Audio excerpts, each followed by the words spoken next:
দীপশিখা বিজ্ঞান প্রযুক্তির খবর নিয়ে। নাসার জুনো মহাকাশ যান বৃহস্পতির গ্রেট রেড স্পটের একটি আশ্চর্য ছবি দেখিয়েছে, যার বিষয়ে জানলে অবাক হবেন। বৃহস্পতির গ্রেট রেড স্পট দেখতে পুরো তাজা ডিমের মতো। দূরবীন দিয়ে দেখলে মনে হবে খুবই নিস্তেজ একটা অদ্ভুত বিষয়, অথচ এর ধারে কাছে যাওয়ার উপায় নেই। সারাক্ষণ ঝড় বয়ে যায় 300 কিলোমিটারের বেশি বেগে। গ্রেট রেড স্পটের ছবি শেয়ার করে আর কি কি জানালো নাসা, চলুন দেখে নিই।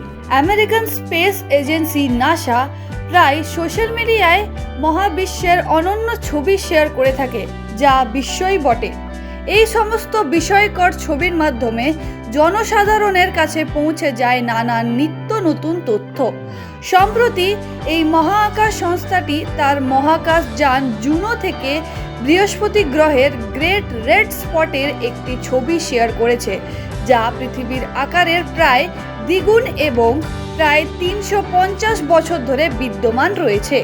ইনস্টাগ্রামে এই ছবিটি শেয়ার করার সময় নাসা লিখেছে, আমাদের মহাকাশ যান জুনো প্রায় 8648 মাইল দূর থেকে বৃহস্পতির গ্রেট রেড স্পটের এই রঙিন ছবি তুলতে পেরেছে।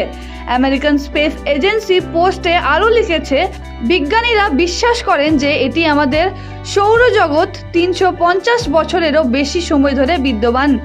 যাই হোক, ডেটা দেখা যায় যে 1979 সালে যখন আমাদের ভয়েজার মহাকাশ যান এটিকে পরিমাপ করেছিল, তখন থেকে এটি সংকুচিত হচ্ছে, তৃতীয়াংশ হারিয়েছে ইতিমধ্যেই।